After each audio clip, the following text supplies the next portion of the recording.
All right, here we go. Ready? Welcome back to OneTake tonight. He's Reese. I'm Dan. Producer Reese. How are we feeling? Feeling great, Dan.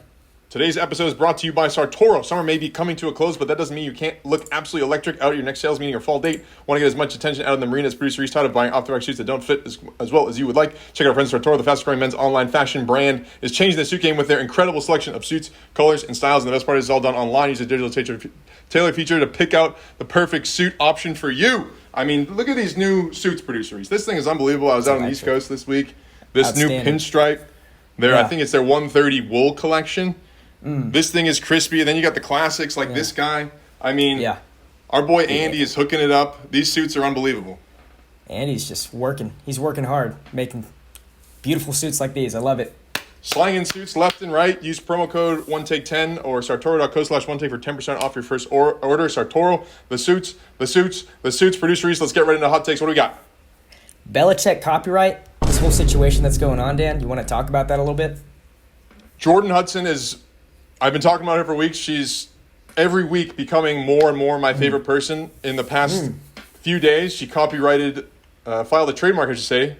I want to just get these facts right. For the term gold digger with the intention of using it to create a line of jewelry and keychains. Also, Chapel Bill, Bellastrator, No Days Off. Producer Reese, I want to clip in me making you and Emilio's chant No Days Off 3 years ago when you guys were slacking. Kind of funny. Yeah. No days off. No days off. Amelia, what's the message when I'm gone? No days off. Thank you. Yeah. I love everything about this. She's got the vision, dude. Everyone says she's a gold digger. She's like, oh, okay, I'm just going to flip that on its head and make a jewelry line out of this. I'm an entrepreneur. I'm a visionary. I'm Jordan Hudson. Right. I'm a dog. Producer Reese, what do you got? Talk about a power couple, man. I mean, like you've mentioned before in previous episodes, Jordan is just like an extension of Bill's mind. Of his creative, super smart, intelligent mind, And I think it's hilarious how she's flipping this joke on everyone else. She's kind of like trolling everyone. She's a savage. I love it. I think this is power couple of 2025. This is what we're doing. That's what the dumb dummies out here don't get. They see the age gap. They don't see the cohesion. They don't see it. They don't see the vision. Belichick, they might not have had a great opening game, but how many times have we seen Belichick teams go into a little rut early in the season and then come out just as arguably the best team in the league? I mean, just Super Bowl after Super Bowl after Super Bowl. Like, sometimes you need to go in these little ruts to extend. Major comeback, baby. That's what we're going to see. He's figuring it out. So when this dude's in the ACC playoffs later in the season, like, don't come talking to me and say that I was a hater, because I wasn't at all. Producer Reese, not a hater. I'm not, dude. I'm a big proponent. I'm a big proponent. No days off. Ignore the noise. What are the other Belichick phrases that Dan has just brainwashed me into thinking about over the past? Your job. Producer Reese, we had an SF skydive guy last week. He made a little bit of noise. Grinding, air quotes, on the Bay Bridge. Yeah, it was like sliding, whatever. What happened there? That got a little bit of buzz. I didn't know if I necessarily saw it. Yeah, I mean, I saw this clip on scrolling through Instagram. Apparently, some sky surfer. I didn't realize we had sky surfing. That was a sport, or it was a sport made up by Red Bull. Anyway, it was a Red Bull campaign. Guy was sky surfing. He was parachuting with a snowboard on.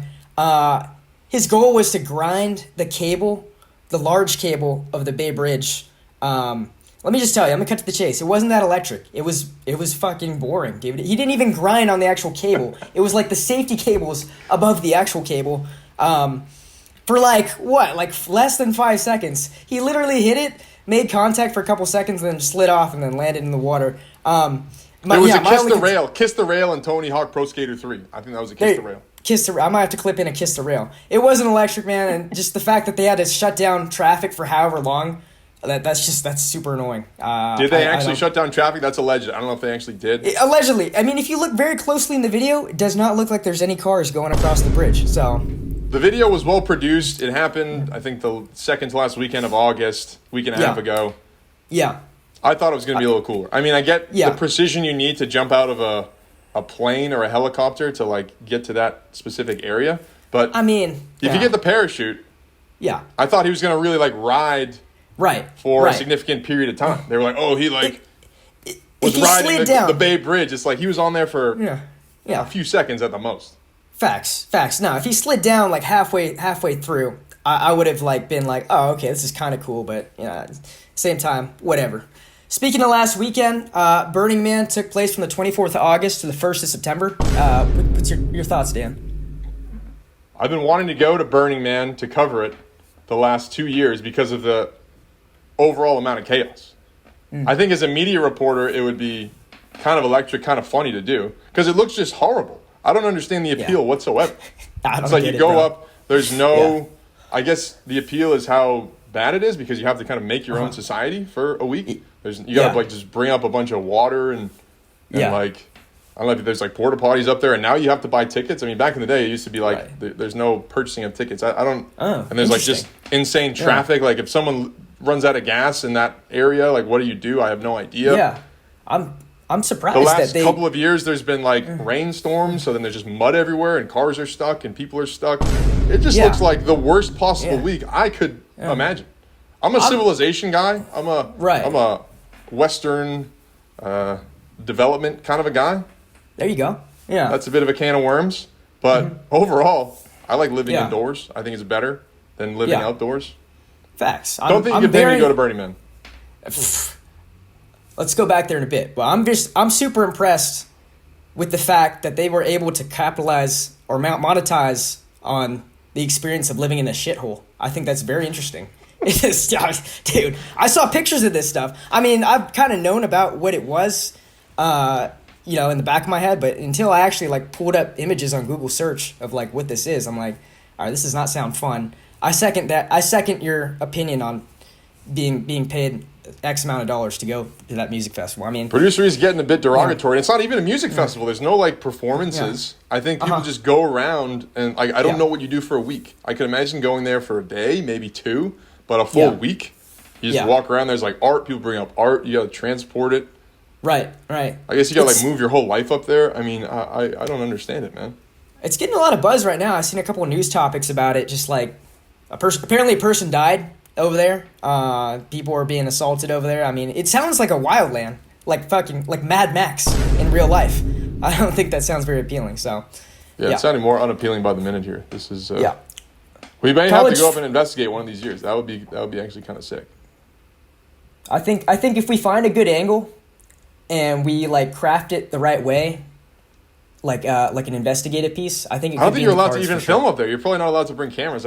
People have phones and stuff, but you're actually right. Yeah, no, I looked that up too. Yeah, allegedly you're not supposed to film. So allegedly. Anyway, college football. Arch Manning, Bama, Tommy C. What we got going on, Dan? I think the biggest story was Tommy Castellanos, former BC quarterback. I don't know if it was in Tuscaloosa or if it was in at Florida State. I should know the city that they're in. The Seminoles, University of Florida is in Gainesville. I guess they're in Tallahassee, right? Tallahassee is Florida State. Yeah. I don't know. I feel like that's not getting enough attention. The fact that Tommy C, he's a short king. He could very well be short king of the month for the month of September. And he goes in there and sneaky gets a win against University of Alabama. I don't know if it's because Alabama's terrible now without Nick Saban or if it's because Tommy C's actually good. B. Ryder would probably say Tommy C stinks. Really? Maybe in the right system, he could actually be decent. I don't know college football and I don't know Tommy C, but the fact that he's a short king gets me fired up. But people want Producer Reese talking more ball. They love Producer Reese talking ball. This dude is an artiste on the mic. That's what they want. I might have to give the people what they want. Producer Reese just has to take a Danny Dallas masterclass at some point. And there will be a play call later. NFL predictions too. Patriots. I got the Patriots at 12 wins. Call me crazy here. I know T.I. is going to start chirping me, blah, blah, blah. Patriots saying all this, blah, blah, blah. I mean, if you look at the schedule, it's a relatively friendly schedule. Raiders, at Dolphins, home versus the Steelers, home versus the Panthers in your first four. I mean, you're coming out of that at least 3-1, if not 4-0. Okay. I like the optimism. Yeah. I just don't see that, like, they're not playing top-tier competition. I think they're going to split with the Bills, probably split with Miami. Yeah. That's 4-2 in the division. Okay. Bengals, at Bengals, that's a little bit of a tough game. Yeah. Giants at home, I think that's a win. Ravens, maybe a loss. But again, I see 12 wins on the board, Producer Reese. So clip that now. 12 wins. I'll clip it. I think Producer Reese also sees 12 wins on the board. And I'm looking forward to all the banter between you and T.I. I love that. Kayshon Boutte very well may have a Pro Bowl year. Keon White, Pro Bowl year. Yeah. Christian Barmore Pro Bowl year, and then some of the new Okay. guys are going to come in, do their thing. Christian Gonzalez, Yeah. I hope he's healthy. I don't know if he's exactly all the way back health-wise. Yeah. But a Big dude's a year for the problem out there. boys. Yeah. And I the love last it. thing I'll say is, how is Labor Day U.S. Open final not a thing? I don't understand why the U.S. Open tennis tries to go out and compete against NFL opening Sunday each and every year. I like tennis. I'm a tennis guy, especially the majors. U.S. Open is a great tournament during the week, but it should be Labor Day. And they would say, oh, it's a holiday, blah, blah, blah. It's like, but if you make it a part of that holiday, like that Monday midday, I feel like by Labor Day, most people aren't really, like they did their stuff Saturday, Sunday. Now Monday, they're either getting back to where they want to be, or they're just chilling. They're kind of recovering, taking a day. It's like, dude, that's perfect for tennis. Like, that's perfect. No, for sure. To throw on a little tennis, high noon East Coast time, 9 a.m. Pacific time, and watch the final. But now they go against the NFL week one. Where does what it are we take doing? place? Yeah, where does that U.S. Open for the tennis take place on Labor Day? Or like Labor Day weekend? Well, it should take place Labor Day weekend, but I mean, in theory it does. But it's only the halfway point. Tennis tournaments are 2 weeks, young Reese. I know you're a sports guy generally. They're 2 weeks, 7 matches to win, 128 in each bracket. And it's in Flushing Meadows, New York. So Long Island, just a little bit a ways away from the city. Not like way out of Long Island, but I did not comprehend any of that. That went above my head. That's how. Don't know how that's not a thing. Yeah. Thanks for joining Hot Takes. Let's get to For the Brand.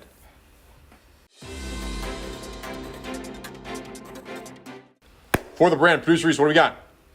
East Coast trip, Dan. You got new Sartoro suits on the Instagram story. What's going on? Second East Coast trip of the summer. Another fun one.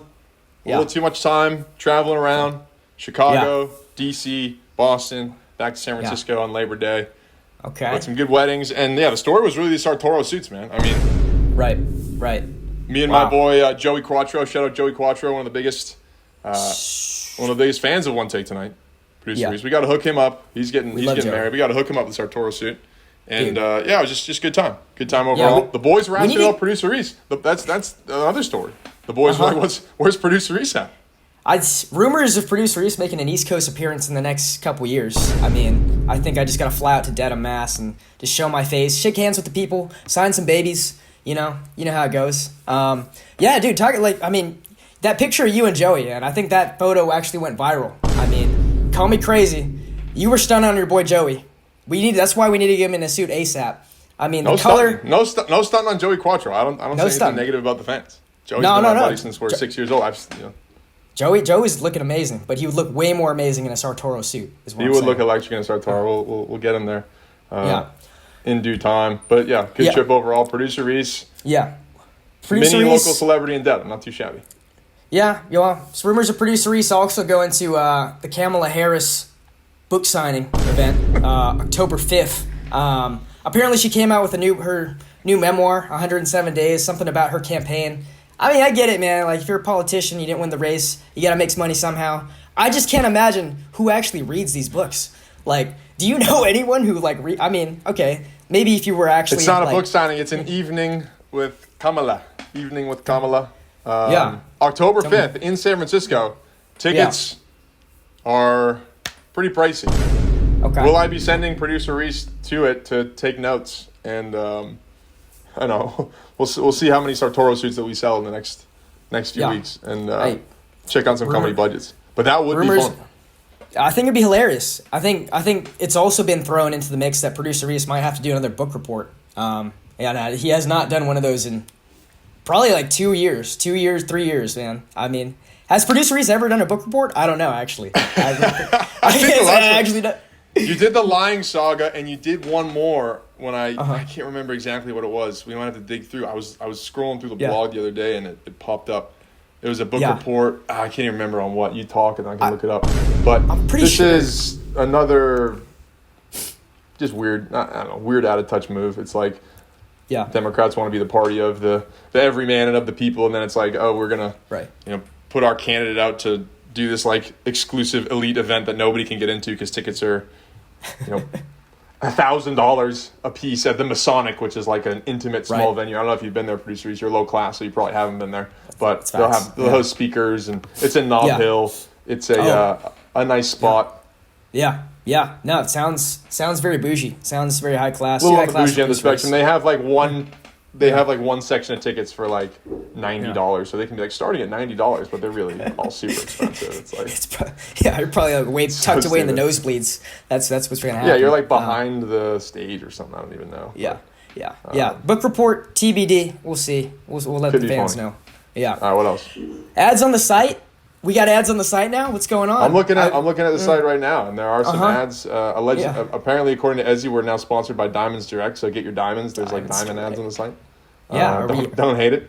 And we some of getting- the site, if you click on the Sartoro ad on the site, it just goes to OneTakeMedia.com again. So, I mean, it's 2025. All these companies are these tech companies down the street from me, and Dan and Ezzy can't figure out how to put ads on a blog like it's 2003. But I love it, man. that sounds about right. That's the one take. That's the how one we do take things down way. here. That's the one take way. Hey, we got Ezzy working his butt off halfway around the world in Indonesia, just surfing most of the day and just coming back, trying to figure out how to put these ads on site. He sent me love his it, man. annual bill, so he's about to be the richest man in all of Indonesia once again. Dude, when we visit him, he's gonna have like 4 wives, bro, and like a big ass like facts, compound bro. for himself.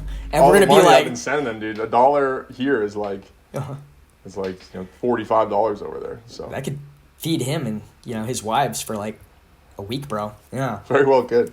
yeah. I'm looking up your book report now, and all I can find is the Lying Saga. I can't. I think I only did the Lying Saga. I don't think Is I that did right? I anything thought else. there was another one. Yeah, maybe That's it might have shameful. been blog style, like on the blog, but other than that, I don't think so. You used to have to write statements of gratitude if you like mess something up. You write a statement of gratitude in the general chat. That was funny. That's facts, man. That was anyway. looking back. That shit was hilarious. All that Pretty shit, funny. dude. Pretty funny. Pretty funny. Yeah, that was back in the day of not $28 pad thai. $28 pad thai in DC last week was tough. All right, let's get the people. One producer's play call, and let's get out of here. Let's do it. Yeah. All right, here we go. So we're gonna go. Trips right tight. B motion. 36 power pass. On one. Ready? Yeah. Read that back to me. Trips tight, right one. Nope. Trips right tight. Trips right tight. B motion. 36. Help me out here, Dan. Power pass. 36 power pass. Right. On one. All right, put it all together. Trips right tight. B motion. 36 power pass on one. Trips right tight.